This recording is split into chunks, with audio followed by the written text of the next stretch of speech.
A special thank you to each of our subscribers who make this channel possible. Here's today's story. As the G20 summit unfolds in South Africa, the focus has shifted to the controversial peace deal proposed by former U.S. President Donald Trump regarding the ongoing war in Ukraine. The situation is increasingly precarious for Ukraine, which finds itself in a tight spot, unable to outright reject the support it receives from Washington while grappling with the terms of a deal that appear heavily skewed in favor of Russia.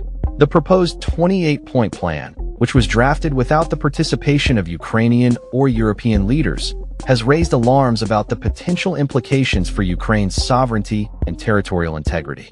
European leaders are now scrambling to formulate a counter-proposal that would incorporate Ukraine's interests and ensure its voice is not sidelined in these critical discussions. The UK government has reiterated its stance that any agreement reached must facilitate a just and lasting peace, emphasizing that Ukraine's sovereignty should not be compromised. Prime Minister Rishi Sunak has been in constant communication with allies, including French President Emmanuel Macron and German Chancellor Olaf Scholz, to strategize on how best to respond to Trump's proposal. The urgency of the situation is palpable, with a deadline looming for Trump to finalize the deal. Ukraine's reliance on U.S. military support continues to complicate its position, as it cannot afford to alienate Washington. However, accepting terms that demand territorial concessions and a reduction of its military capabilities is equally untenable. In a recent statement, Sunak highlighted the necessity of uniting against Russia's aggressive tactics, stating, "There is only one country around the G20 table that is not calling for a ceasefire in Ukraine and one country that is deploying a barrage of drones and missiles to destroy livelihoods and murder innocent civilians." The Prime Minister's remarks underline the delicate balance European leaders must strike as they navigate their relationship with the U.S. and seek to advocate for Ukraine's interests. With the Trump plan appearing to reward Russian aggression while undermining Ukraine's democratic foundations, concerns are growing about the potential long-term consequences of such an agreement. As discussions continue, European leaders are considering a trip to Washington to engage directly with Trump, hoping to convey the urgency of the situation and the importance of a balanced approach that respects Ukraine's sovereignty.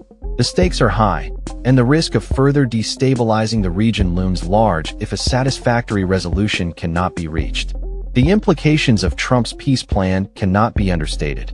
Critics argue that it would leave Ukraine vulnerable, forcing it to relinquish key defensive positions while placing no restrictions on Russian military capabilities. Moreover, the plan's insistence on holding elections in Ukraine within 100 days of a ceasefire raises questions about the legitimacy of such a process under the current circumstances. In the face of these challenges, Ukraine remains steadfast in its commitment to negotiate a resolution that upholds its sovereignty and territorial integrity.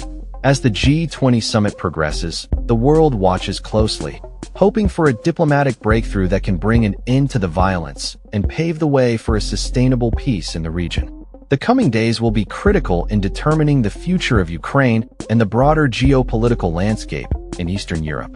That's all for this story. We upload videos every day covering many different subjects, so hit that subscribe button to stay informed. Thanks for watching.